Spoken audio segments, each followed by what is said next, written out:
നമസ്കാരം. ആനന്ദ് ഇന്റർനാഷണൽ ന്യൂസിലേക്ക് സ്വാഗതം. പ്രധാന വാർത്തകൾ. യുകെയിൽ 6 ദിവസം തുടർച്ചയായി പണിമുടക്ക് നടത്താനുള്ള പ്രഖ്യാപനം നടത്തിയ റെസിഡന്റ് ഡോക്ടർമാർക്കെതിരെ മുന്നറിയിപ്പുമായി ഹെൽത്ത് സെക്രട്ടറി. ഡോക്ടർമാർ സർക്കാർ മുന്നോട്ട് വെച്ച ഓഫർ സ്വീകരിക്കാൻ സമയപരിധി പ്രഖ്യാപിച്ചു. നിലവിൽ ഓഫർ ചെയ്തതിൽ കൂടുതൽ മികച്ചതൊന്നും ഭാവിയിൽ ലഭിക്കാൻ ഇടയില്ല എന്നും ഹെൽത്ത് സെക്രട്ടറി. പരിധി കഴിഞ്ഞാൽ ഇതുകൂടി കിട്ടില്ലെന്നും വെസ്റ്റ് സ്ട്രീറ്റിന്റെ വെല്ലുവിളി. വ്യാഴാഴ്ച വരെ സമരക്കാർക്ക് തീരുമാനം പുനഃപരിശോധിക്കാനുള്ള സമയം അനുവദിച്ചു നൽകി സർക്കാർ. ഇറാനെതിരായ US-ഇസ്രയേൽ യുദ്ധത്തെ തുടർന്ന് അപ്രതീക്ഷിത ലാഭം നേടുന്ന കമ്പനികളിൽ നിന്നും നികുതി വർദ്ധിപ്പിക്കണമെന്ന ആവശ്യവുമായി യുകെയിലെ വിവിധ സംഘടനകൾ. നികുതി വർദ്ധിപ്പിക്കണമെന്ന് ചാൻസലർ റേച്ചൽ റീവ്സിനോട് ആവശ്യപ്പെട്ടത് വിവിധ ചാരിറ്റികളും ട്രേഡ് യൂണിയനുകളും ചേർന്നുള്ള ഒരു കൂട്ടായ്മ. യുദ്ധം കാരണം ഫോർകോർട്ടുകളിൽ പെട്രോൾ ക്ഷാമം അനുഭവപ്പെട്ടു തുടങ്ങിയെന്ന് അസ്ഡ. ലോകത്തിലെ പ്രധാന എണ്ണക്കടത്തു പാതയായ ഹോർമുസ് കടലിടുക്ക് ഇറാൻ അടച്ചുപൂട്ടിയതോടെ ഇന്ധനക്ഷാമം രൂക്ഷമായി. യുദ്ധവിരമണത്തിനുള്ള ചർച്ചകൾ നല്ല രീതിയിൽ നടക്കുന്നതായും അമേരിക്കൻ പ്രസിഡന്റ് ഡൊണാൾഡ് ട്രംപ്. ഒമാനും സൗദി അറേബ്യയ്ക്കും നേരെ ഇറാന്റെ ആക്രമണം. അബുദാബിയിലെ കൊസാദ് വ്യവസായ മേഖലയ്ക്ക് സമീപം ഇറാൻ നടത്തിയ മിസൈൽ ആക്രമണത്തിൽ രണ്ടിടത്ത് വൻ തീപിടുത്തം. മിസൈൽ ആക്രമണത്തിൽ UAEയുടെ പ്രതിരോധ സംവിധാനങ്ങൾ തകർത്തു തരിപ്പണമാക്കി. ആക്രമണത്തിൽ അവശിഷ്ടങ്ങൾ പതിച്ചു. 5 ഇന്ത്യക്കാർക്ക് പരിക്കേറ്റു. ആക്രമണത്തിന്റെ പശ്ചാത്തലത്തിൽ സലാല തുറമുഖം താൽക്കാലികമായി അടച്ചു. സൗദി അറേബ്യയിലെ അമേരിക്കൻ വ്യോമതാവളത്തിലേക്ക് നടത്തിയ ഇറാന്റെ ആക്രമണത്തിൽ 12 അമേരിക്കൻ സൈനികർക്ക് പരിക്കേറ്റു. ഇറാനെതിരെ US നടത്തിവരുന്ന യുദ്ധത്തെ വിമർശിച്ച അമേരിക്കൻ സെനറ്റർ ക്രിസ് മർഫി, യുദ്ധം US-ൽ മരണനിരക്കും ജീവിത ചെലവും വർദ്ധിപ്പിച്ചതായും ലോകമെമ്പാടുമുള്ള പ്രതിസന്ധിക്ക് കാരണമായതും ഇത് അമേരിക്ക സ്വയം സൃഷ്ടിച്ച പ്രതിസന്ധിയാണെന്ന് വിമർശനം. യുദ്ധം ആരംഭിക്കുന്നതിന് മുമ്പ് ഹോർമുസ് കടലിടുക്ക് തുറന്നു കിടന്നിരുന്നതായും വീണ്ടും കടലിടുക്ക് തുറക്കുന്നതിന് ഓരോ ദിവസവും US-ന് $2 ബില്യൺ ആവശ്യമാണെന്നും ഇത് തികച്ചും ഭ്രാന്താണെന്നും ക്രിസ് മർഫി. പശ്ചിമേഷ്യൻ യുദ്ധത്തിന്റെ പശ്ചാത്തലത്തിൽ ഇന്ത്യൻ പ്രധാനമന്ത്രി നരേന്ദ്രമോദിയും US പ്രസിഡന്റ് ഡൊണാൾഡ് ട്രംപും തമ്മിൽ നടത്തിയ ഫോൺ സംഭാഷണത്തിൽ ഇലോൺ മസ്കും പങ്കുചേർന്നു. യുദ്ധകാല പ്രതിസന്ധി വേളയിൽ രണ്ട് രാജ്യത്തലവന്മാർ തമ്മിൽ നടത്തുന്ന സംഭാഷണത്തിൽ ഒരു സ്വകാര്യ വ്യക്തി പങ്കാളിയാകുന്നത് അസാധാരണമെന്ന് റിപ്പോർട്ട്. നേതാക്കന്മാർ ഇരുവരും തമ്മിൽ നടത്തിയ ഫോൺ സംഭാഷണം ഹോർമുസ് കടലിടുക്കിനു മേൽ ഇറാൻ നിയന്ത്രണം ഘടിപ്പിക്കുന്നതിനെ കുറിച്ച്. മോദിയും ട്രംപും തമ്മിൽ നടത്തിയ ഫോൺ സംഭാഷണത്തിൽ മസ്ക് പങ്കാളിയായത് ചൊവ്വാഴ്ച. രാജ്യത്തെ വ്യോമയാന മേഖലയിലെ സുരക്ഷയെക്കുറിച്ച് ഗുരുതര ആശങ്ക ഉയർത്തിയ പാർലമെന്ററി സമിതി റിപ്പോർട്ട്. 2025 ജനുവരി മുതൽ 2026 ഫെബ്രുവരി വരെ പരിശോധിച്ച 754 യാത്രാ വിമാനങ്ങളിൽ 377ലും ആവർത്തിക്കുന്ന സാങ്കേതിക തകരാറുകളെന്ന് കണ്ടെത്തിയതായി സമിതി. സുരക്ഷാ സംവിധാനത്തിന്റെ അടിസ്ഥാനപരമായ മാറ്റം നടപ്പാക്കണമെന്നും സമിതി. റിപ്പോർട്ട് DGCA നടത്തിയ അടിസ്ഥാന ഓഡിറ്റിന്റെ ആവർത്തിക്കുന്ന സാങ്കേതിക തകരാറുകൾ കണ്ടെത്തിയ വിമാനങ്ങൾ വലിയ പങ്കും എയർ ഇന്ത്യയുടെയും എയർ ഇന്ത്യ എക്സ്പ്രസിന്റെയും. സഹകരണ വകുപ്പിൽ 700 കോടിയുടെ സോഫ്റ്റ്വെയർ അഴിമതി നടന്നു എന്ന കോൺഗ്രസ് നേതാവ് രമേശ് ചെന്നിത്തലയുടെ ആരോപണം തള്ളി മുഖ്യമന്ത്രി പിണറായി വിജയൻ. ആരോപണത്തിൽ വസ്തുതയില്ല എന്നും നടപടിക്രമങ്ങളെല്ലാം സുതാര്യമാണ് നടന്നതെന്നും മുഖ്യമന്ത്രി. രമേശ് ചെന്നിത്തല നുണ പറയാൻ മത്സരിക്കുകയാണെന്നും എല്ലാ സംഗതികൾക്കും മറുപടി പറയാൻ പുറപ്പെട്ടാൽ അവരുടെ അജണ്ട നടപ്പാക്കലാവുമെന്നും മുഖ്യമന്ത്രിയുടെ പരിഹാസം. തെരഞ്ഞെടുപ്പ് കമ്മീഷന്റെ ഔദ്യോഗിക സർക്കുലർ BJPയുടെ സീൽ പതിച്ച സംഭവത്തിൽ മുഖ്യ തെരഞ്ഞെടുപ്പ് ഓഫീസർക്കെതിരെ BJP. വഴി BJPയുടെ പുറത്തു ചാരാൻ ശ്രമം നടക്കുന്നുണ്ടെന്നും കത്തയച്ച ഉദ്യോഗസ്ഥൻ NGO യൂണിയൻ നേതാവാണെന്നും BJP. തൊഴിൽ മന്ത്രി മത്സരിക്കുന്ന നേമത്ത് അതേ വകുപ്പിലെ ലേബർ ഓഫീസർ റിട്ടേണിംഗ് ഓഫീസറായി എത്തുന്നത് കാണാനുള്ള കണ്ണുപോലും മുഖ്യ തെരഞ്ഞെടുപ്പ് ഓഫീസർക്ക് ഇല്ലേ എന്നും BJPയുടെ വിമർശനം. BJPക്കെതിരെ വൻ ഗൂഢാലോചനയെന്നും ഇതിനു പിന്നിൽ CPM ആണെന്നും BJP. വാർത്തകൾ വിശദമായി. റെസിഡന്റ് ഡോക്ടർമാർക്കെതിരെ മുന്നറിയിപ്പുമായി ഹെൽത്ത് സെക്രട്ടറി. ഇപ്പോൾ മുന്നോട്ട് വെച്ച ഓഫർ വേണമെങ്കിൽ സ്വീകരിക്കാൻ സമയപരിധി പ്രഖ്യാപിച്ചാണ് വെസ്റ്റ് സ്ട്രീറ്റിംഗ് വെല്ലുവിളി ഉയർത്തിയത്. ഈ പരിധി കഴിഞ്ഞാൽ ഇതുകൂടി കിട്ടില്ലെന്ന് സ്ട്രീറ്റിംഗിന്റെ മുന്നറിയിപ്പ്. നിലവിൽ ഓഫർ ചെയ്തതിൽ കൂടുതൽ മികച്ചതൊന്നും ഭാവിയിൽ ലഭിക്കാൻ ഇടയില്ല എന്ന് ഹെൽത്ത് സെക്രട്ടറി വ്യക്തമാക്കി. അടുത്ത വ്യാഴാഴ്ച വരെയാണ് പുനഃപരിശോധനയ്ക്കുള്ള സമയം അനുവദിച്ചിരിക്കുന്നത്. നിലവിൽ ഏപ്രിൽ 7 മുതൽ 6 ദിവസത്തേക്ക് പണിമുടക്കുമെന്നാണ് ബ്രിട്ടീഷ് മെഡിക്കൽ അസോസിയേഷന്റെ റെസിഡന്റ് ഡോക്ടർമാർ പ്രഖ്യാപിച്ചിരുന്നത്. 26% ശമ്പള വർധനവ് ആവശ്യപ്പെട്ട് ഇത് 15ാം തവണയാണ് ഇവരുടെ സമരം. കൂടുതൽ ഓഫർ ചെയ്യണമെന്നാണ് BMAയുടെ നിലപാട്. ഇറാനിലെ യുദ്ധവും പണപ്പെരുപ്പവും കൂടുതൽ ഓഫറുകൾ അനിവാര്യമാക്കുന്നു എന്നാണ് ഇവർ ചൂണ്ടിക്കാണിക്കുന്നത്. എന്നാൽ ഇറാൻ സംഘർഷം ഏറെ നാളത്തേക്ക് നീളാനുള്ള സാധ്യത കൂടി കണക്കിലെടുത്താണ് ഗവൺമെന്റ് പദ്ധതിയെന്ന് സ്ട്രീറ്റിംഗ് MPമാരോട് പറഞ്ഞു. അതിനാൽ റെസിഡന്റ് ഡോക്ടർമാർ ഇതിൽ കൂടുതൽ ഓഫർ മെച്ചപ്പെടുത്താൻ സാധിക്കില്ല എന്നും അദ്ദേഹം കൂട്ടിച്ചേർത്തു. ഗവൺമെന്റ് ഓഫർ അംഗങ്ങളുടെ തീരുമാനത്തിന് വിടാതെ ഏകപക്ഷീയമായി തള്ളിയ BMA റെസിഡന്റ് ഡോക്ടർമാരുടെ കമ്മിറ്റിക്കെതിരെയും സ്ട്രീറ്റിംഗ് രൂക്ഷ വിമർശനം ഉന്നയിച്ചു. ഈ വർഷം 4.9% ശമ്പള വർധനവ് നൽകുന്നതായിരുന്നു ഓഫർ. ഇതുവരെയുള്ളതിൽ വെച്ച് ഏറ്റവും സുദീർഘമായ പണിമുടക്കാണ് BMA പ്രഖ്യാപിച്ചിരിക്കുന്നത്. ഏപ്രിൽ 7 ചൊവ്വാഴ്ച രാവിലെ 7 മുതൽ ഏപ്രിൽ 13 തിങ്കളാഴ്ച 6:59 വരെയാണ് പണിമുടക്കുന്നത്. എന്നാൽ പണിമുടക്ക് 300 മില്യൺ പൗണ്ട് നഷ്ടമാണ് വരുത്തിവെക്കുകയെന്ന് NHS മേധാവികൾ മുന്നറിയിപ്പ് നൽകി. അപ്പോയിന്റ്മെന്റ് റദ്ദാക്കലിനും രോഗികളെ ടെസ്റ്റിനും ചികിത്സയ്ക്കും സർജറിക്കും സുദീർഘമായി കാത്തിരുത്തുന്ന അവസ്ഥയ്ക്കും ഇടയാക്കുമെന്നും മുന്നറിയിപ്പിൽ വ്യക്തമാക്കുന്നുണ്ട്. ഇറാനെതിരായ US-ഇസ്രായേൽ യുദ്ധത്തെ തുടർന്ന് അപ്രതീക്ഷിത ലാഭം നേടിയ കമ്പനികളിൽ നികുതി വർദ്ധിപ്പിക്കണമെന്ന് ചാൻസലർ റേച്ചൽ റീവ്സിനോട് വിവിധ സംഘടനകൾ ആവശ്യപ്പെട്ടു. വിവിധ ചാരിറ്റികളും ട്രേഡ് യൂണിയനുകളും ചേർന്നുള്ള ഒരു കൂട്ടായ്മയാണ് ഈ ആവശ്യം ഉന്നയിച്ചത്. യുദ്ധത്തെ തുടർന്ന് ഉയർന്ന ഇന്ധനവിലയും സാമ്പത്തിക ആഘാതങ്ങളും മൂലം ബാങ്കുകൾ, എനർജി കമ്പനികൾ, പ്രതിരോധ മേഖല, കൃഷി, വ്യാപാര സ്ഥാപനങ്ങൾ, ടെക് കമ്പനികൾ എന്നിവയ്ക്ക് വലിയ ലാഭം ലഭിക്കുമെന്നും അവർ ചൂണ്ടിക്കാട്ടി. അടിയന്തര സഹായത്തിനായി ഈ നികുതി ഉപയോഗിക്കണമെന്നാണ് നിർദ്ദേശം. പ്രധാനമന്ത്രി കെയർ സ്റ്റാമറും റീവ്സും അയച്ച തുറന്ന കത്തിൽ ഈ അധിക നികുതി വഴി ലഭിക്കുന്ന വരുമാനം സാധാരണ ജനങ്ങൾക്ക് ജീവിത ചെലവ് കുറയ്ക്കാൻ ഉപയോഗിക്കണമെന്നും സംഘടനകൾ ആവശ്യപ്പെട്ടു. ഇത് രാജ്യത്തെ ഊർജ്ജ സുരക്ഷ ശക്തിപ്പെടുത്താനും ഭാവിയിൽ സാമ്പത്തിക ആഘാതങ്ങൾ നേരിടാനും സഹായിക്കുമെന്നും അവർ കൂട്ടിച്ചേർത്തു. നോർത്ത് സീ എണ്ണവാതക കമ്പനികളിലെ എനർജി പ്രോഫിറ്റ് ലെവി ഏർപ്പെടുത്തുകയും മറ്റു മേഖലകളിലും സമാന നികുതി കൊണ്ടുവരികയും ചെയ്യുമെന്ന് നിർദ്ദേശമുണ്ട്. എന്നാൽ യുദ്ധം ആരംഭിക്കുന്നതിന് മുൻപ് ഈ നികുതി കുറയ്ക്കാൻ റീവ്സ് ആലോചിച്ചിരുന്നു എന്ന റിപ്പോർട്ടുകളും പുറത്തുവന്നു. ഇതിനിടെ യുദ്ധത്തെ തുടർന്ന് ഇന്ധനവില ഉയർന്ന സാഹചര്യത്തിൽ കമ്പനികൾ അന്യായമായി വില വർദ്ധിപ്പിക്കുന്നത് അനുവദിക്കില്ലെന്നും റീവ്സ് മുന്നറിയിപ്പ് നൽകി. വിലക്കയറ്റം നിയന്ത്രിക്കാൻ കോമ്പറ്റീഷൻ ആൻഡ് മാർക്കറ്റിംഗ് അതോറിറ്റി പ്രത്യേക നിർദ്ദേശം നൽകിയതായും സർക്കാർ അറിയിച്ചു. മെയ് മാസത്തിലെ പ്രാദേശിക തിരഞ്ഞെടുപ്പുകൾ അടുത്തിരിക്കെ ജനങ്ങൾക്ക് സഹായം നൽകുന്നതിനും കമ്പനികളുടെ ലാഭം നിയന്ത്രിക്കുന്നതിനും സർക്കാർ നടപടികൾ ഉണ്ടാകുമെന്ന് ഉറപ്പാണ്. ചില നേതാക്കൾ എനർജി കമ്പനികളുടെ ലാഭത്തിന് പരിധി നിശ്ചയിക്കണമെന്നും നിർദ്ദേശിച്ചിട്ടുണ്ട്. മധ്യപൂർവേഷ്യയിലെ യുദ്ധം കാരണം തങ്ങളുടെ ഫോർകോർട്ടുകളിൽ പെട്രോൾ ക്ഷാമം അനുഭവപ്പെട്ടു തുടങ്ങിയെന്ന് അസ്ഡ. കഴിഞ്ഞ 2 വർഷക്കാലത്തിനിടയിൽ ആദ്യമായി പെട്രോളിന്റെ വില ലിറ്ററിന് 150 പെൻസ് കടന്ന സാഹചര്യത്തിൽ പെട്രോൾ വിതരണ പ്രശ്നങ്ങളെക്കുറിച്ച് സംസാരിക്കുകയായിരുന്നു അസ്ഡ. സംഘർഷം മൂർച്ഛിച്ചതോടെ ലോകത്തിലെ പ്രധാന എണ്ണക്കടത്ത് പാതയായ ഹോർമൂസ് കടലിടുക്ക് ഇറാൻ ഫലത്തിൽ അടച്ചുപൂട്ടിയതോടെയാണ് ഇന്ധനക്ഷാമം രൂക്ഷമായിരിക്കുന്നത്. ഓരോ വർഷവും ലോക വിപണിയിൽ എത്തുന്ന എണ്ണയുടെ 20% കടന്നുപോകുന്നത് ഈ എണ്ണക്കടത്ത് പാതയിലൂടെയാണ്. യുദ്ധവിരാമത്തിനുള്ള ചർച്ചകൾ നല്ല രീതിയിൽ നടക്കുന്നതായും കഴിഞ്ഞ ദിവസം അമേരിക്കൻ പ്രസിഡന്റ് ഡൊണാൾഡ് ട്രംപ് പ്രഖ്യാപിച്ചിരുന്നു എങ്കിലും ഹോർമൂസ് കടലിടുക്കിലെ തടസ്സങ്ങൾ അടുത്തെങ്ങും ഇറാൻ ഒഴിവാക്കാനുള്ള സാധ്യത കാണുന്നില്ല. ശത്രു രാജ്യങ്ങളുടെ കപ്പലുകൾക്ക് പ്രവേശനം നിഷേധിച്ചിരിക്കുകയാണെന്നും ഇസ്ലാമിക് റവല്യൂഷണറി ഗാർഡ്സ് കഴിഞ്ഞ ദിവസം വ്യക്തമാക്കുകയും ചെയ്തു. ഇതോടെയാണ് ഇന്ധനക്ഷാമം സംബന്ധിച്ച് യുകെയിലെ ഏറ്റവും വലിയ രണ്ടാമത്തെ പെട്രോൾ ചില്ലറ വിൽപ്പനക്കാരായ അസ്ഡ രംഗത്തെത്തിയത്. എന്നാൽ ഇതൊരു താൽക്കാലിക പ്രതിഭാസമാണെന്നും വൈകാതെ എല്ലാം സാധാരണ നിലയിലാകുമെന്നും അദ്ദേഹം പറഞ്ഞു. അതിനിടെ ടെക്സ്കോയിലെ പല പെട്രോൾ സ്റ്റേഷനുകളിലും നോ ഫ്യൂവൽ ബോർഡ് പ്രത്യക്ഷപ്പെട്ടു കഴിഞ്ഞു. ചേഷറിലെ ഫോർകോർട്ടിലെ പമ്പുകൾ കഴിഞ്ഞ ദിവസം ഉച്ചയോടെ അടച്ചുപൂട്ടുകയായിരുന്നു. എന്നാൽ എല്ലാ ഗ്രേഡുകളിലുമുള്ള ഇന്ധനങ്ങളുടെ ലഭ്യത ഉണ്ട് എന്നാണ് ടെസ്കോ അവകാശപ്പെട്ടിരിക്കുന്നത്. എല്ലാ സ്റ്റേഷനുകളിലും വൈകാതെ ഇന്ധനം എത്തിക്കാൻ കഴിയുമെന്നും അവർ അവകാശപ്പെട്ടു. ഹോർമൂസ് കടലിടുക്കിലൂടെയുള്ള എണ്ണക്കടത്ത് അസാധ്യമായ സാഹചര്യത്തിൽ ബ്രിട്ടനിലെത്തുന്ന എണ്ണയുടെ അളവിൽ വലിയ കുറവ് അനുഭവപ്പെട്ടിരുന്നു. ഈ അടിയന്തര സാഹചര്യം നേരിടാൻ സർക്കാർ ചില നടപടികൾ എടുത്തുവരുന്നുണ്ട്. യുകെയിൽ 5 വയസ്സിന് താഴെയുള്ള കുട്ടികൾക്ക് സ്ക്രീൻ സമയങ്ങളിൽ നിയന്ത്രണം. 5 വയസ്സിന് താഴെയുള്ള കുട്ടികൾക്ക് ദിവസത്തിൽ പരമാവധി 1 മണിക്കൂർ മാത്രമേ സ്ക്രീൻ സമയം അനുവദിക്കാവൂ എന്നും 2 വയസ്സിന് താഴെയുള്ള കുട്ടികൾക്ക് സ്ക്രീൻ ഒറ്റയ്ക്ക് കാണരുതെന്നുമുള്ള പുതിയ സർക്കാർ മാർഗനിർദ്ദേശം പുറത്തുവന്നു. വേഗതയേറിയ വീഡിയോകൾ ഒഴിവാക്കണമെന്നും നിർദ്ദേശത്തിൽ പറയുന്നുണ്ട്. സ്ക്രീൻ ഒഴിവാക്കി കഥ വായിക്കലും ലളിതമായ കളികളും ഉൾപ്പെടുത്തുന്ന രീതികളും മാതാപിതാക്കൾ സ്വീകരിക്കണമെന്നും അധികൃതർ നിർദ്ദേശിക്കുന്നു. പുതിയ നിർദ്ദേശങ്ങൾ തെളിവുകളുടെ അടിസ്ഥാനത്തിലാണ് രൂപപ്പെടുത്തിയതെന്നും കൂടുതൽ പഠനങ്ങൾ വരുന്നതിനനുസരിച്ച് അവ പുതുക്കുമെന്നും വിദ്യാഭ്യാസ സെക്രട്ടറി വ്യക്തമാക്കി. കുട്ടികൾക്ക് ഒറ്റയ്ക്ക് നീണ്ട സമയം സ്ക്രീനിംഗ് ഉപയോഗിക്കുന്നത് അവരുടെ ഉറക്കം, ശാരീരിക പ്രവർത്തനങ്ങൾ എന്നിവയെ ബാധിക്കാമെന്നും പഠനങ്ങൾ ചൂണ്ടിക്കാട്ടുന്നു. എന്നാൽ സ്ക്രീൻ സമയം മുഴുവൻ ഒരുപോലെ അല്ല. മുതിർന്നവരോട് കാണുമ്പോൾ ബൗദ്ധിക വികസനത്തിന് ഗുണകരമാകുമെന്നും വിദഗ്ധർ പറയുന്നു. ഇന്നലത്തെ കുട്ടികളുടെ ഉള്ളടക്കത്തെ മുൻകാലത്തേക്കാൾ വളരെ വേഗതയേറിയതും ആവേശകരവുമാണ് എന്നും ഗവേഷകർ വിലയിരുത്തുന്നു. ചില പഠനങ്ങൾ അനുസരിച്ച് വേഗതയേറിയ വീഡിയോകൾ കുട്ടികളുടെ മസ്തിഷ്കത്തിന് പിന്തുടരാൻ ബുദ്ധിമുട്ടുണ്ടാക്കി ഫൈറ്റർ ഓവർ ഫൈറ്റ് പ്രതികരണം ഉണർത്താൻ ഇടയാക്കും. ഇതോടെ വികാര നിയന്ത്രണ പ്രശ്നങ്ങളുമായി ബന്ധപ്പെട്ട അപകട സാധ്യതയും ഉയർന്നു വരുന്നു എന്നാണ് മുന്നറിയിപ്പ്.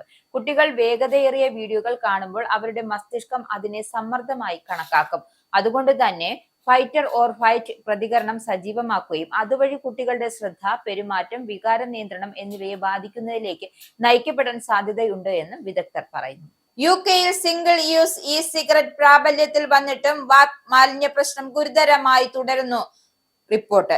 റീസൈക്കിൾ ക്യാമ്പയിൻ ഗ്രൂപ്പായ മെറ്റീരിയൽ ഫോക്കസ് നടത്തിയ പഠനത്തിൽ 2025 ഓരോ ആഴ്ചയും ഏകദേശം 6.3 മില്യൺ വാപ്പുകൾ ബോർഡുകളും ഉപേക്ഷിക്കപ്പെടുന്നു എന്ന് കണ്ടെത്തൽ. കഴിഞ്ഞ വർഷത്തേക്കാൾ 23% അളവിൽ കുറവുണ്ടായി എങ്കിലും മാലിന്യത്തിന്റെ തോത് ഇപ്പോഴും ഉയർന്ന നിലയിലാണ് എന്ന് പുറത്തുവരുന്ന കണക്കുകൾ കാണിക്കുന്നു. ജൂൺ 1 മുതൽ സിംഗിൾ യൂസ് വാപ്പുകളുടെ വിൽപ്പന നിരോധിച്ചതോടെ വാങ്ങലും നിരക്കിലും 31% ഇടിവ് രേഖപ്പെടുത്തിയതായി റിപ്പോർട്ടിൽ പറയുന്നു. എന്നാൽ ഉപേക്ഷിക്കുന്ന വാപ്പുകളിൽ അടങ്ങിയിരിക്കുന്ന ലിഥിയം അയൺ ബാറ്ററികൾ ഗുരുതര സുരക്ഷാ പ്രശ്നങ്ങൾ സൃഷ്ടിക്കുന്നുണ്ട്. ഉപേക്ഷിക്കപ്പെട്ട ഇത്തരം മാലിന്യങ്ങളുമായി ബന്ധപ്പെട്ട് ഏകദേശ ദിവസവും ഒരു തീപിടുത്തം റിപ്പോർട്ട് ചെയ്യുന്നതായാണ് മാലിന്യ സംസ്കരണ കമ്പനിയായ വിയോലിയ അറിയിച്ചു. പ്രതിമാസം 2 ലക്ഷത്തിലധികം തെറ്റായ റീസൈക്ലിംഗിലേക്ക് വരുന്ന വാപ്പുകൾ കണ്ടെത്തിയതായുള്ള റിപ്പോർട്ടുകളും പുറത്തുവരുന്നുണ്ട്. കഴിഞ്ഞ 4 വർഷത്തിനിടെ 1 ബില്യണിലധികം വാപ്പുകൾ ഉപേക്ഷിക്കപ്പെട്ടതായി പഠനം പറയുന്നു. ഉപയോക്താക്കളിൽ 47% പേർ വാപ്പുകൾ റീസൈക്കിൾ ചെയ്യാമെന്നറിയില്ലെന്നതും റിപ്പോർട്ടിൽ ചൂണ്ടിക്കാണിക്കുന്നു. റീചാർജബിൾ മോഡലുകളിലേക്ക് വിപണി മാറിയിട്ടും പ്രതിവാരം ഏകദേശം 2.2 മില്യൺ സിംഗിൾ യൂസ് വാപ്പുകൾ ഇപ്പോഴും വിൽക്കപ്പെടുന്നുണ്ട്. വാപ്പ് മാലിന്യങ്ങൾ മൂലം ബിൻലോറിയും റീസൈക്ലിംഗ് കേന്ദ്രങ്ങളിലും തീപിടുത്തങ്ങൾ വർദ്ധിച്ചതായി വാർഷികമായി ബില്യൺ വരെ നഷ്ടമുണ്ടാക്കുന്നു എന്നാണ് റിപ്പോർട്ട്. ഇതിന്റെ പശ്ചാത്തലത്തിലാണ് വാപ്പ് വിൽപ്പന കേന്ദ്രങ്ങൾ നിർബന്ധിത റീസൈക്ലിംഗ് സൗകര്യങ്ങളും പൊതുജന ബോധവൽക്കരണവും ശക്തിപ്പെടുത്തേണ്ടതുണ്ട് എന്നാണ് വിദഗ്ധർ അഭിപ്രായപ്പെടുന്നത്. ഒമാനും സൗദി അറേബ്യയ്ക്കും നേരെ ഇറാന്റെ ആക്രമണം. അബുദാബിയിലെ കെസാദ് വ്യവസായ മേഖലയ്ക്ക് സമീപം ഇറാൻ നടത്തിയ മിസൈൽ ആക്രമണത്തിൽ 2 വൻ തീപിടുത്തം. UAEയുടെ പ്രതിരോധ സംവിധാനങ്ങൾ മിസൈലുകൾ തകർത്തുവെങ്കിലും അവയുടെ അവശിഷ്ടങ്ങൾ പതിച്ചാണ് നാശനഷ്ടങ്ങൾ സംഭവിച്ചത്. ആക്രമണത്തിൽ 5 ഇന്ത്യക്കാർക്ക് പരിക്കേറ്റു. ഇവരെ ഉടൻ സമീപത്തെ ആശുപത്രിയിൽ പ്രവേശിപ്പിച്ചു. നിലവിൽ സിവിൽ ഡിഫൻസ് വിഭാഗം തീ പൂർണ്ണമായും അണച്ചതായി മേഖലയിലെ സ്ഥിതിഗതികൾ നിയന്ത്രണ വിധേയമാണെന്നും അധികൃതർ അറിയിച്ചു. ഒമാനിലെ സലാല തുറമുഖത്തേക്ക് ഇറാനിൽ നിന്നുമുണ്ടായ ഡ്രോൺ ആക്രമണത്തിൽ ഒരാൾക്ക് പരിക്കേറ്റു. ആക്രമണത്തിന്റെ പശ്ചാത്തലത്തിൽ സലാല തുറമുഖം താൽക്കാലികമായി അടച്ചു.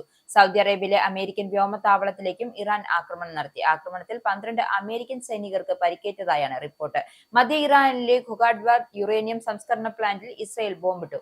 ആളപായമോ ആണവ വികിരണ ഭീഷണിയോ ഇല്ല എന്ന് ഇറാൻ വ്യക്തമാക്കി. എന്നാൽ തിരിച്ചടിയായി യുഎസിന്റെയും ഇസ്രയേലിന്റെയും വ്യാവസായിക കേന്ദ്രങ്ങൾ ആക്രമിക്കുമെന്ന ഭീഷണി മുഴക്കി. യുഎസ് ഇസ്രയേൽ പക്ഷ രാജ്യങ്ങളിലെ തുറമുഖങ്ങളിൽ നിന്നോ തിരിച്ചോ ഉള്ള കപ്പലുകൾ ഹോർമുസ് കടലിടുക്കിലൂടെ കടത്തിവിടില്ലെന്നും ഇറാൻ സേനാ വിഭാഗമായ റവല്യൂഷണറി ഗാർഡ്സ് പ്രഖ്യാപിച്ചു. ഇറാനെതിരെ യുഎസ് നടത്തിവരുന്ന യുദ്ധത്തെ വിമർശിച്ച് American senator Chris Murphy Hormuz കടലിടുക്ക് വീണ്ടും തുറക്കുന്നതിന് ഓരോ ദിവസവും യുഎസിന് $2 ബില്യൺ ആവശ്യമാണെന്നും ക്രിസ് മർഫി. യുദ്ധം ആരംഭിക്കുന്നതിന് മുമ്പ് കടലിടുക്ക് തുറന്നു കിടന്നിരുന്നതായും ഈ സംഘർഷം യുഎസിൽ മരണനിരക്കും ജീവിത ചെലവും വർദ്ധിപ്പിച്ചതായും ലോകമെമ്പാടുമുള്ള പ്രതിസന്ധിക്ക് കാരണമായെന്നും ഇത് യുഎസ് സ്വയം സൃഷ്ടിച്ച പ്രതിസന്ധിയാണെന്നും അദ്ദേഹം കൂട്ടിച്ചേർത്തു. ഇതാണ് പ്രശ്നം. യുദ്ധം ആരംഭിക്കുന്നതിന് മുമ്പ് കടലിടുക്ക് തുറന്നു കിടന്നിരുന്നു. ഇപ്പോൾ നമ്മൾ സൃഷ്ടിച്ച ഒരു പ്രശ്നം പരിഹരിക്കാൻ ശ്രമിക്കുകയാണ്.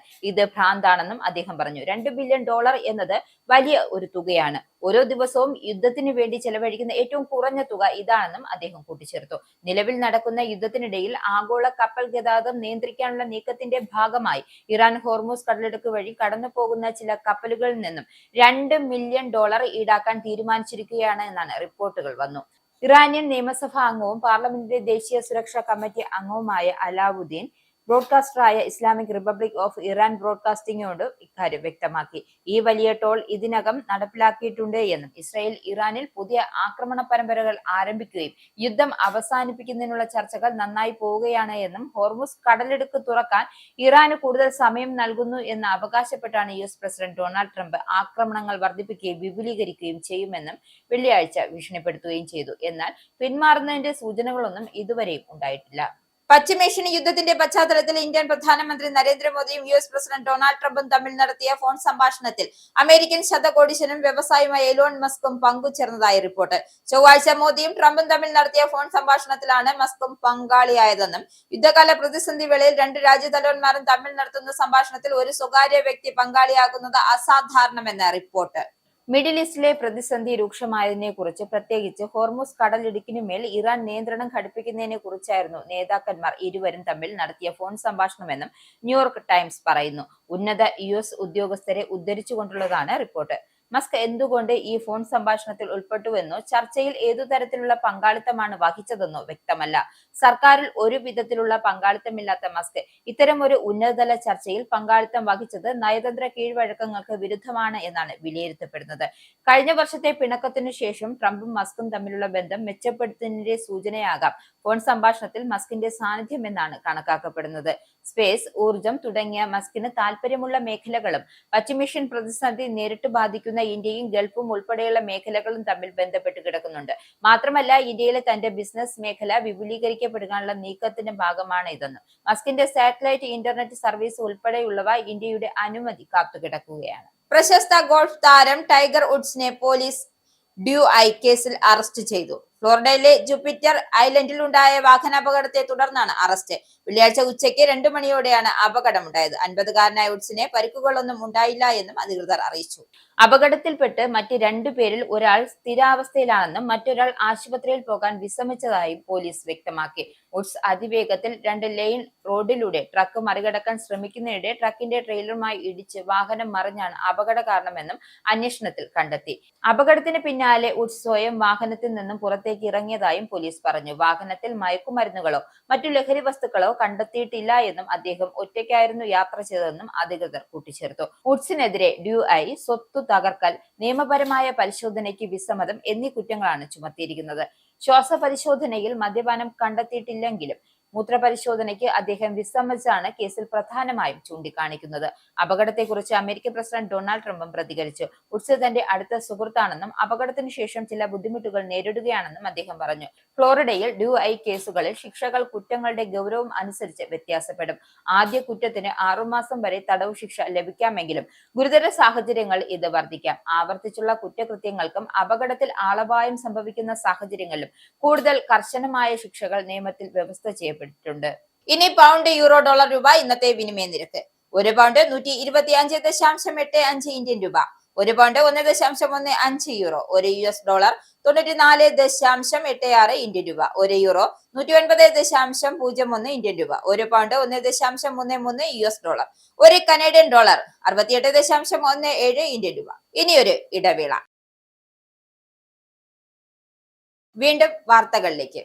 പശ്ചിമേഷ്യൻ സംഘർഷത്തെ തുടർന്നുള്ള പ്രതിസന്ധിയെ ഒറ്റക്കെട്ടായി നേരിടാൻ പ്രധാനമന്ത്രി നരേന്ദ്രമോദി വിളിച്ചു ചേർത്ത മുഖ്യമന്ത്രിമാരുടെ യോഗത്തിൽ തീരുമാനം. തെരഞ്ഞെടുപ്പ് നടക്കാനുള്ള സംസ്ഥാനങ്ങൾ ഒഴികെയുള്ള ഇടങ്ങളിൽ മുഖ്യമന്ത്രിമാരുടെ യോഗമാണ് വെള്ളിയാഴ്ച ഓൺലൈനായി ചേർന്നത്. വ്യാജ പ്രചരണങ്ങൾ അഴിച്ചുവിട്ട് പ്രതിസന്ധി മുതലെടുക്കാൻ ശ്രമിക്കുന്നവർക്കെതിരെ കരുതലോടെ നീങ്ങണമെന്നും ക്ഷമയോടെയും സംയമനത്തോടെയും സാഹചര്യങ്ങളെ കൈകാര്യം ചെയ്യണമെന്നും മുഖ്യമന്ത്രിമാരോട് പ്രധാനമന്ത്രി നിർദ്ദേശിച്ചു. കരിഞ്ചന്തയും പൂഴ്ത്തിവെപ്പും തടയാൻ കർശന നിരീക്ഷണവും ഇടപെടലും ഉണ്ടാകുമെന്നും കുറ്റവാളികൾക്കെതിരെ കർശന നടപടി വേണമെന്നും പ്രധാനമന്ത്രി പറഞ്ഞു. അതിർത്തി, തീരദേശ സംസ്ഥാനങ്ങളിൽ കൂടുതൽ ശ്രദ്ധ ചെലുത്തണം. കാർഷിക മേഖലയിൽ കൂടുതൽ മുന്നൊരുക്കങ്ങൾ നടത്തണമെന്നും അദ്ദേഹം നിർദ്ദേശിച്ചു. എക്സൈസ് തീരുവ കുറച്ചതും വാണിജ്യ LPG വിഹിതം കൂട്ടിയതും സ്വാഗതാർഹമാണെന്ന് മുഖ്യമന്ത്രിമാർ കൂട്ടിച്ചേർത്തു. മുഖ്യമന്ത്രിമാരായ N. ചന്ദ്രബാബു നായിഡു, യോഗി ആദിത്യനാഥ്, രേവന്ത് റെഡ്ഡി, ഭഗവന്ത് മാൻ, ഭൂപേന്ദ്ര പട്ടാൽ, ഒമർ അബ്ദുള്ള, സുഖീർ സിംഗ് സുഖു, പ്രേമ ഖഡ്കു തുടങ്ങിയവർ യോഗത്തിൽ പങ്കെടുത്തു. പ്രതിരോധ മന്ത്രി രാജ്നാഥ് സിംഗ്, ആഭ്യന്തരമന്ത്രി അമിത്ഷാ എന്നിവരും പ്രധാനമന്ത്രിക്കൊപ്പം യോഗത്തിലുണ്ടായിരുന്നു. രാജ്യത്തെ വ്യോമമേഖലയിലെ സുരക്ഷയെക്കുറിച്ച് ഗുരുതര ആശങ്കയുയർത്തി പാർലമെന്ററി സമിതി റിപ്പോർട്ട്. 2025 ജനുവരി മുതൽ 2026 ഫെബ്രുവരി വരെ പരിശോധിച്ച 754 യാത്രാ വിമാനങ്ങളിൽ 377ലും ആവർത്തിക്കുന്ന സാങ്കേതിക തകരാറുകളെന്ന് കണ്ടെത്തിയതായി സമിതി റിപ്പോർട്ടിൽ ചൂണ്ടിക്കാട്ടുന്നു. സുരക്ഷാ സംവിധാനത്തിൽ അടിസ്ഥാനപരമായ മാറ്റം നടപ്പാക്കണമെന്ന് സമിതി ആവശ്യപ്പെട്ടു. DGCA നടത്തിയ ഓഡിറ്റിന്റെ അടിസ്ഥാനത്തിലാണ് റിപ്പോർട്ട്. വിമാനങ്ങളിൽ വലിയ പങ്കും എയർ ഇന്ത്യയുടെയും എയർ ഇന്ത്യ എക്സ്പ്രസിന്റേതുമാണ്. എയർ ഇന്ത്യയുടെ പരിശോധിച്ച 166 വിമാനങ്ങളിൽ 137 എണ്ണത്തിൽ ആവർത്തിക്കുന്ന തകരാറുണ്ട്. എയർ ഇന്ത്യ എക്സ്പ്രസിന്റെ 101 വിമാനങ്ങളിൽ 54 എണ്ണത്തിലും സ്ഥിരം പ്രശ്നങ്ങളാണ്. എയർ ഇന്ത്യയിൽ ഏകദേശം 100 സുരക്ഷാ ലംഘനങ്ങളും കണ്ടെത്തി. രാജ്യത്തെ ടെലിവിഷൻ റേറ്റിംഗ് സംവിധാനത്തിൽ വിപ്ലവകരമായ മാറ്റങ്ങൾ പ്രഖ്യാപിച്ച് കേന്ദ്ര സർക്കാർ. 2014 മാർഗനിർദ്ദേശങ്ങൾക്ക് പകരമായി TV റേറ്റിംഗ് പോളിസി 2026 മന്ത്രാലയം പുറത്തിറക്കി. റേറ്റിംഗിൽ കൃത്രിമം കാണിക്കുന്നത് തടയാനും കൂടുതൽ സുതാര്യത ഉറപ്പാക്കാനുമാണ് പുതിയ പരിഷ്കാരങ്ങൾ.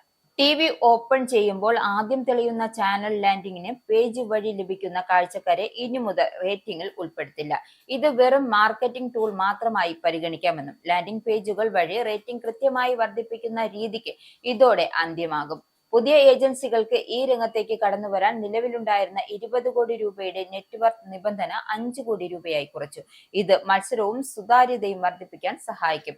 റേറ്റിംഗ് കണക്കാക്കുന്നതിനായുള്ള മീറ്റഡ് ഹോമുകളുടെ എണ്ണം 6 മാസത്തിനുള്ളിൽ 80,000 പിന്നീട് ഘട്ടം ഘട്ടമായി 1,20,000 ഉയർത്താൻ നിലവിലെ ഏജൻസികളോട് നിർദ്ദേശിച്ചു. കേബിൾ, DTH എന്നിവയ്ക്ക് പുറമെ OTT, കണക്റ്റഡ് TV എന്നിവയിലൂടെയുള്ള കാഴ്ചക്കാരെയും ഇനി മുതൽ കൃത്യമായി അളക്കണം. പുതിയ നയം അനുസരിച്ച് 50% ബോർഡ് അംഗങ്ങളും സ്വതന്ത്ര ഡയറക്ടർമാരായിരിക്കണം. നിയമങ്ങൾ ലംഘിക്കുന്ന ഏജൻസികൾക്ക് 3 മാസം വരെ സസ്പെൻഷനും പിഴയും ഉൾപ്പെടെയുള്ള ശിക്ഷകൾ നൽകാൻ നയത്തിൽ വ്യവസ്ഥയുണ്ട്.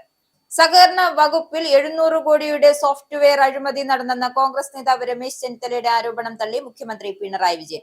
ആരോപണത്തിൽ വസ്തുതയില്ല എന്നും നടപടിക്രമങ്ങളെല്ലാം സുതാര്യമായാണ് നടന്നതെന്നും മുഖ്യമന്ത്രി പിണറായി വിജയൻ. രമേശ് ചെന്നിത്തല നുണ പറയാൻ മത്സരിക്കുകയാണെന്നും മുഖ്യമന്ത്രി പരിഹസിച്ചു. എല്ലാ സംഗതികൾക്കും മറുപടി പറയാൻ പുറപ്പെട്ടാൽ അവരുടെ അജണ്ട നടപ്പാക്കലാവും. ഇല്ലാത്തൊരു കാര്യം ഉന്നയിച്ച് അതിനകത്ത് LDFനെ കുടിക്കുകയാണ് ലക്ഷ്യം. നാടിന്റെ വികസനത്തെ പറ്റി പറയാതിരിക്കാനുള്ള കുതന്ത്രം. എല്ലാ കാര്യത്തിലും രമേശ് ചെന്നിത്തല ചിലരോട് മത്സരിക്കുകയാണ്. കണ്ടാലും കൊണ്ടാലും പഠിക്കില്ല. ചീപ്പ് പോപ്പുലാരിറ്റിക്ക് വേണ്ടി വരുന്നതല്ലേ എന്നും ഹൈക്കോടതി വരെ ചോദിച്ചുവെന്നും മുഖ്യമന്ത്രി പറഞ്ഞു. 4415 സഹകരണ സ്ഥാപനങ്ങൾ ഇവിടെയുണ്ട്. അവയിൽ പൊതുവായ സോഫ്റ്റ്വെയർ നടപ്പിലാക്കാൻ 2021 ടെൻഡർ അനുസരിച്ച് 206 കോടി രൂപയ്ക്ക് ടാറ്റ കൺസൾട്ടൻസി സർവീസിന് ലെറ്റർ ഓഫ് ഇന്റന്റ് നൽകി. പക്ഷേ 2024 ഒക്ടോബറിൽ അവർ ഏകപക്ഷീയമായി പിന്മാറി. 2025 മാർച്ചിൽ ചീഫ് സെക്രട്ടറിയുടെ അധ്യക്ഷതയിൽ ചേർന്ന യോഗം പുതിയ ടെൻഡർ ക്ഷണിക്കാൻ തീരുമാനിച്ചു. ഹൈലെവൽ കമ്മിറ്റിയുടെ വിശദമായ പരിശോധന, നിയമവകുപ്പിന്റെ അനുമതിയെല്ലാം ലഭിച്ച ശേഷം ടെക്നിക്കൽ ഫിനാൻഷ്യൽ ബില്ലുകൾ വിലയിരുത്തി ടെൻഡർ നടപടി പൂർത്തിയാക്കി. ഹൈക്കോടതി ടെൻഡർ നടപടി തുടരാൻ അനുമതി നൽകി. പുതിയ പദ്ധതിയും ഡാറ്റയും സോഴ്സ് കോഡും സർക്കാരിന്റെ ഉടമസ്ഥതയിൽ നിലനിൽക്കുന്നു എന്നതാണ് പ്രത്യേകത. നടപടികൾ സുതാര്യമെന്നും മുഖ്യമന്ത്രി കൂട്ടിച്ചേർത്തു. തെരഞ്ഞെടുപ്പ് കമ്മീഷന്റെ ഔദ്യോഗിക സർക്കുലർ BJPയുടെ സീൽ പതിച്ച സംഭവത്തിൽ മുഖ്യ തെരഞ്ഞെടുപ്പ് ഓഫീസർക്കെതിരെ BJPയുടെ പുറത്തു ചാരാൻ ശ്രമം നടക്കുന്നുണ്ടെന്നും ഇതിനു പിന്നിൽ ഗൂഢാലോചനയാണ്. കത്തയച്ച ഉദ്യോഗസ്ഥൻ NGO യൂണിയൻ നേതാവാണ്. ഇയാൾക്കെതിരെയാണ് നടപടിയെടുത്തത്. CPM കമ്മീഷൻ ഉദ്യോഗസ്ഥ ഡീൽ നടക്കുന്നതായും BJP ആരോപിച്ചു. ജെയ്സൺ P. അസീസ് എന്ന ഉദ്യോഗസ്ഥൻ DFI, SFI ബന്ധമുള്ളതിനാൽ ഡ്യൂട്ടിക്ക് നിയോഗിച്ചയാളാണ്.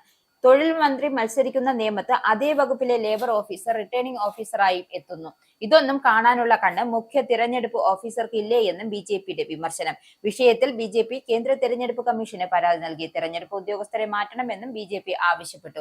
BJPയുടെ സീൽ ഉദ്യോഗസ്ഥന് എവിടെ നിന്ന് കിട്ടിയെന്നും തെരഞ്ഞെടുപ്പ് കമ്മീഷൻ BJP സീൽ പതിപ്പിച്ച അപേക്ഷ മാത്രമല്ലല്ലോ നൽകുന്നതെന്നും അതുമാത്രം തിരഞ്ഞുപിടിച്ച് എങ്ങനെ അയക്കുന്നു എന്നുമാണ് BJPയുടെ ചോദ്യം. തെരഞ്ഞെടുപ്പ് കമ്മീഷൻ CPMന്റെ B ടീം ആവുന്ന സ്ഥിതിയാണുള്ളതെന്നും BJP സംസ്ഥാന ജനറൽ സെക്രട്ടറി S. സുരേഷ് ആരോപിച്ചു.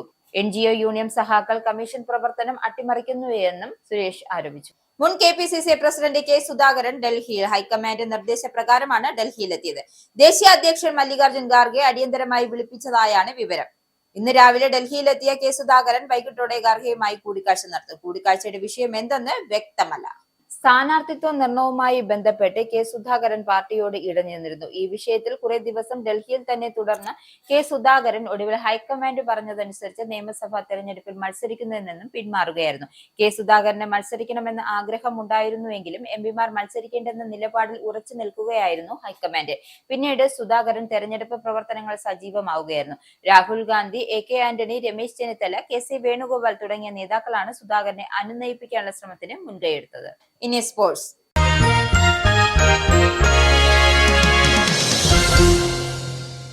നീണ്ട വർഷങ്ങളുടെ കിരീട വളർച്ചയ്ക്ക് വിരാമമിട്ടുകൊണ്ട് 2025 IPL കിരീടത്തിൽ മുത്തമിട്ട റോയൽ ചലഞ്ചേഴ്സ് ബംഗളൂരു സീസൺ അവസാനിപ്പിച്ചത്. കിരീടം നിലനിർത്തുക എന്ന ഒറ്റ ലക്ഷ്യവുമായി തങ്ങളുടെ ആദ്യ മത്സരത്തിന് ഇന്ന് സ്വന്തം തട്ടകത്തിൽ ഇറങ്ങുകയാണ് RCB. ആദ്യ പോരാട്ടത്തിൽ സൺറൈസേഴ്സ് ഹൈദരാബാദാണ് എതിരാളി.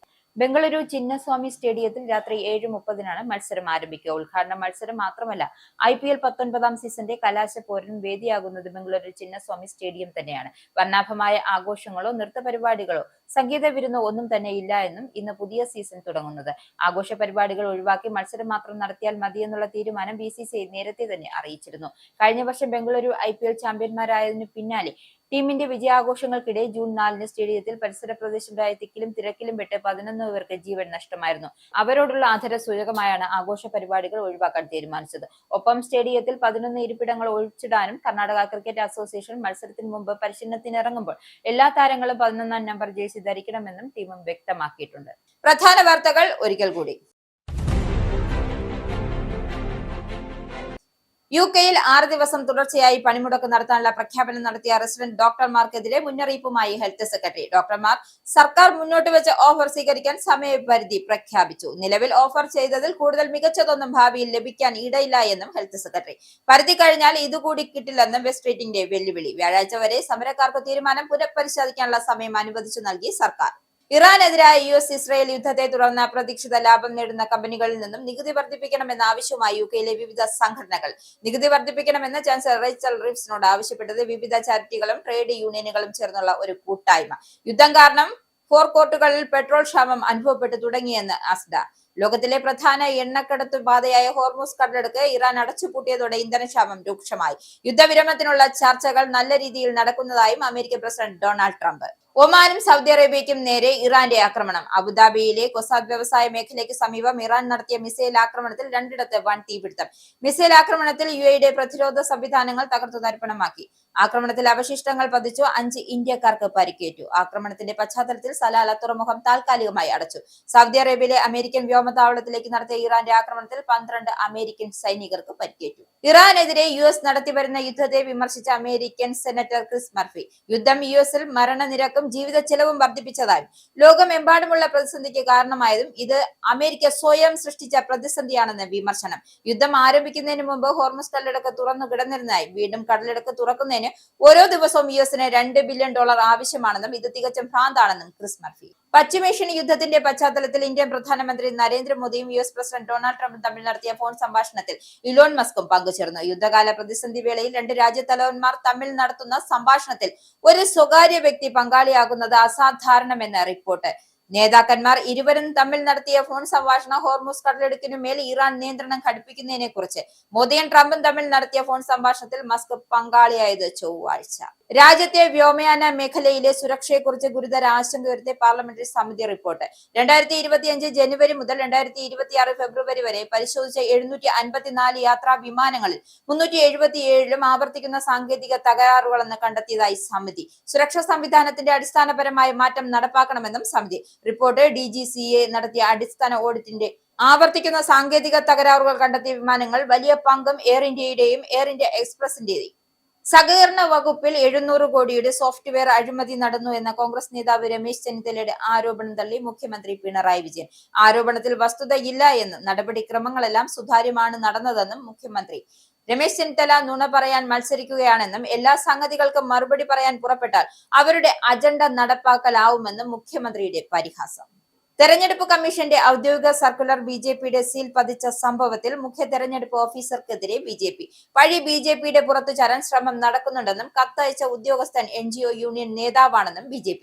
തൊഴിൽ മന്ത്രി മത്സരിക്കുന്ന നേമത്ത് അതേ വകുപ്പിലെ ലേബർ ഓഫീസർ റിട്ടേണിംഗ് ഓഫീസറായി എത്തുന്നത് കാണാനുള്ള കണ്ണുപോലും മുഖ്യ തെരഞ്ഞെടുപ്പ് ഓഫീസർക്ക് ഇല്ലേ എന്നും BJPയുടെ വിമർശനം. BJPക്കെതിരെ വൻ ഗൂഢാലോചനയെന്നും ഇതിനു പിന്നിൽ CPM ആണെന്നും BJP. ഈ ബുള്ളറ്റിൻ ഇവിടെ സമാപിക്കുന്നു. നന്ദി, നമസ്കാരം.